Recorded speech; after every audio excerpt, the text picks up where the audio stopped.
Hello students, hello guys. আজকে আমাদের আলোচ্য বিষয়টা কি?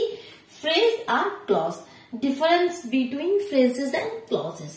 তো সবার প্রথমে দেখো ফ্রেজের ডেফিনেশন আমি এখানে লিখেছি। ফ্রেজ কি? আ phrase is a group of ওয়ার্ডস, মানে কি অনেকগুলো ওয়ার্ডস রয়েছে যার মধ্যে, but it does not contain a subject and a verb combination, কিন্তু যার মধ্যে সাবজেক্ট আর ভার্বের কম্বিনেশন নেই। যেমন আমি যদি লিখি for example on the table, তো এখানে কি সাবজেক্ট ভার্বের কম্বিনেশন আছে? না, বাট এটা কি? হ্যাঁ, গ্রুপ অফ ওয়ার্ডস। ঠিক আছে, তিনটে ওয়ার্ড রয়েছে এর মধ্যে ওয়ার্ডস, বাট এটা এখানে কোনো সাবজেক্ট ভার্ব কম্বিনেশন নেই। এটা হচ্ছে আমাদের ফ্রেজ। দ্যাট মিনস বলতে পারো ফ্রেজ কখনো একটা সম্পূর্ণ সেন্টেন্স গঠন করতে পারবে না, কারণ যে কোনো সেন্টেন্স গঠন করতে গেলে যে কোনো সেন্টেন্সের বাক্যের মধ্যে আমাদের সাবজেক্ট ভার্ব কম্বিনেশন তো চাই, তাই তো? সাবজেক্ট ভার্ব না থাকলে সেটা কখনোই একটা সম্পূর্ণ সেন্টেন্স হবে না। তো যেমন অন দ্য টেবিল, এটা একটা ফ্রেজ যেখানে সাবজেক্ট আর ভার্বের কম্বিনেশন নাই। ক্লজ কি? A clause is a group of words, এটা হচ্ছে একটা group of words that contains a subject and a verb combination, যার মধ্যে একটা সাবজেক্ট ভার্বের কম্বিনেশন রয়েছে। ঠিক আছে, তো যেমন he is a good boy, মনে করো আমি লিখলাম he is a good boy. তো এখানে সাবজেক্ট, এখানে মেইন ভার্ব নেই, বাট এখানে বি ভার্ব রয়েছে, সাবজেক্ট আর ভার্বের কম্বিনেশন রয়েছে, আর যেটা একটা সম্পূর্ণ মিনিং আমাকে বোঝাচ্ছে কি he is a good boy. That means একটা কি, একটা সম্পূর্ণ অর্থ আমাকে দিচ্ছে। এটা হচ্ছে আমাদের ক্লজ, যেখানে সাবজেক্ট আর ভার্বের কম্বিনেশন রয়েছে। ঠিক আছে, এটা হচ্ছে আমাদের মেইন ডিফারেন্স। এবার আরো কিছু খুঁটিনাটি বিষয় আছে, সেগুলো আমরা জানবো। যেমন দেখো এখানে ফ্রেজের মধ্যে আমি যদি লিখি on the self at the bus stop, on the self at the bus stop, মানে কি এগুলোকে ফ্রেজগুলোকে আমরা তো যে কোনো সেন্টেন্সের মধ্যে কিন্তু ব্যবহার করি, বাট আলাদাভাবে যখন আমরা এগুলো বলবো তখন সেটা আমরা সম্পূর্ণ মিনিংটা কিন্তু পাবো না, তাই তো? In the water, in the water, in the sky, এরকম অনেক রয়েছে যেগুলোকে আমরা আলাদাভাবে যদি সেন্টেন্সের মধ্যে আমরা লিখি, একটা কোনো বড় সেন্টেন্সের মধ্যে একটা এটা পার্ট রয়েছে, তখন সেটা সম্পূর্ণটা মিলে একটা মিনিং দেবে, বাট আলাদাভাবে এটা কিন্তু কোনো মিনিং দেবে না। অন্যদিকে আমাদের ক্লজ কি? যেমন আমি যদি লিখি সুইমিং ইন দ্য ওশিয়ান, আমি একটা লিখছি কি সুইমিং ইন দ্য ওশিয়ান। ঠিক আছে, কি লিখলাম? Swimming in the Ocean. তো এটা একটা ফ্রেজ, এখানে কি ভার্ব রয়েছে, বাট সাবজেক্ট ভার্বের কম্বিনেশন নেই, যার জন্য এটা কোনো একটা সম্পূর্ণ মিনিং দিচ্ছে না। এটা একটা ফ্রেজ, বাট আমি যদি আগে শুধুমাত্র লিখে দিই আই লাভ, এটা যদি আমি এখানে অ্যাড করে দিই I love swimming in the Ocean, তখন কি হয়ে গেল? সাবজেক্ট ভার্বের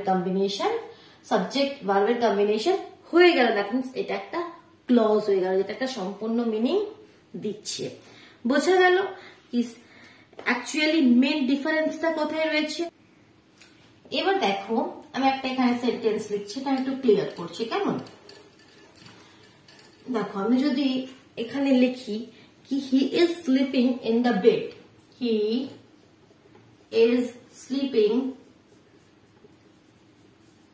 ইন দ্য বেড। তো এখানে তোমাকে কোয়েশ্চেন হয়তো এভাবে এলো কি এখানে ফ্রেজ কোনটা সেটাকে আন্ডারলাইন করো, বা ক্লজ কোনটা, এখানে কোন পার্টটা ক্লজ সেটাকে আন্ডারলাইন করো। তো তখন কি বলবে? ইন দ্য বেড, এটা কি? এটা আমাদের ফ্রেজ, ইন দ্য বেড। আর এখানে হি ইজ স্লিপিং, শুধু যদি এতটা বলো তো এটাও একটা কিন্তু সম্পূর্ণ মিনিং দিচ্ছে, হি ইজ স্লিপিং, তাই তো?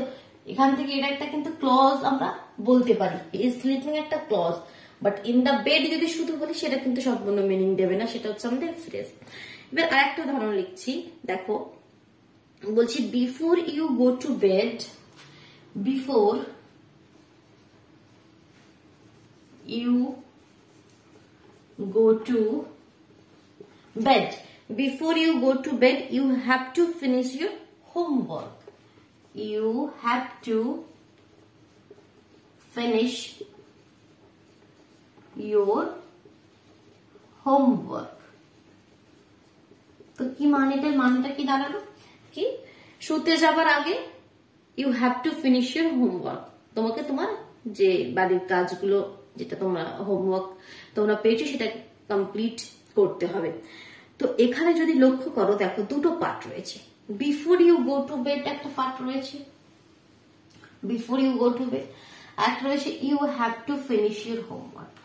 দুটো পার্টে যদি লক্ষ্য করো, দেখো এখানে কিন্তু সাবজেক্ট ভার্ব কম্বিনেশন রয়েছে, এখানেও কিন্তু সাবজেক্ট ভার্ব কম্বিনেশন রয়েছে, তাই তো দুটো পার্টে কিন্তু সাবজেক্ট ভার্ব কম্বিনেশন রয়েছে।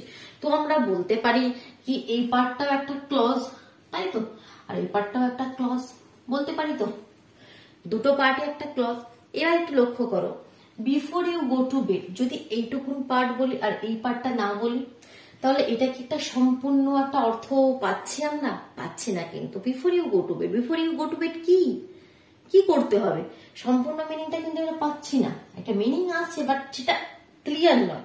বাট যদি এই পার্টটা না বলে শুধু এই পার্টটা বলে you have to finish your work, you have to finish your work, তো এটা একটা সম্পূর্ণ মিনিং পাচ্ছি।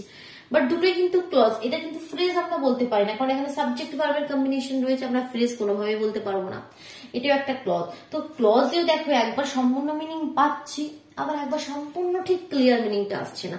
তো যার জন্য ক্লজকে আমরা দুটো ভাগে ভাগ করছি, একটা হচ্ছে ডিপেন্ডেন্ট ক্লজ, এটা হচ্ছে আমাদের ডিপেন্ডেন্ট ক্লজ, দ্যাট মিনস এটা কারোর উপর ডিপেন্ড করছে, আর এটা হচ্ছে ইন্ডিপেন্ডেন্ট ক্লজ, যেটা কারোর উপর ডিপেন্ড করছে না, সেটা আলাদা ভাবেও কিন্তু একটা অর্থ দিচ্ছে।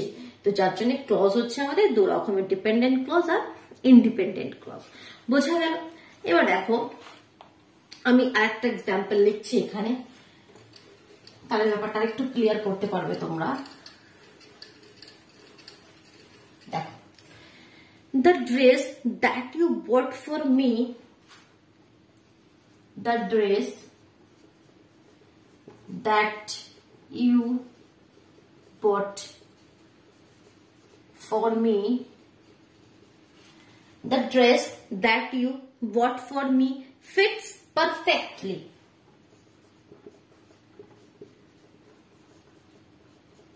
ঠিক, তো এবার এখানে ভালো করে লক্ষ্য করো, দ্য ড্রেস মানে একটা dress, that you bought for me যেটা তুমি আমার জন্য কিনেছিলে, ফিটস পারফেক্টলি খুব সুন্দর হয় কিন্তু ফিট হয়েছে, ফিটস পারফেক্টলি। তো এখানে that you bought for me এই পার্টটা একটু দেখো তো, that you bought for me এখানে কি সাবজেক্ট ভার্বের কম্বিনেশন রয়েছে, সাবজেক্ট ভার্বের কম্বিনেশন রয়েছে, বাট এটাকে যদি আলাদাভাবে বলি শুধুমাত্র that you bought for me যে তুমি আমার জন্য কিনেছিলে, মিনিংটা সম্পূর্ণ দিচ্ছে না কিন্তু, বাট একে আমরা ফ্রেজও বলতে পারবো না কারণ সাবজেক্ট ভার্বের কম্বিনেশন রয়েছে। তো এটা হচ্ছে আমাদের তাহলে কি হয়ে গেল, ডিপেন্ডেন্ট ক্লজ। বোঝা গেল?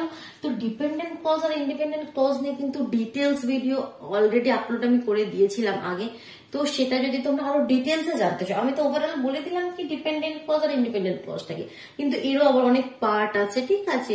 তো সেগুলো যদি ডিটেলসে জানতে চাও দেখো এই ভিডিও ডেসক্রিপশন বক্সে আমি লিংক দিয়ে দেবো, তো তাহলে সেগুলো আলাদাভাবে দেখে নিও। কেমন সম্পূর্ণভাবে ক্লিয়ার হলো? তো ভিডিওটিকে ফটাফট লাইক করে দাও, নিজের বন্ধুদের মধ্যে শেয়ার করে দাও, যদি চ্যানেল নতুন হয়ে থাকো চ্যানেলটি সাবস্ক্রাইব করে বেল আইকনটি প্রেস করে নিও, কেমন? তবেই তোমরা ঠিক সময় মতো নোটিফিকেশনটা পেয়ে যাবে। চলো তাহলে আজকের মতন টাটা।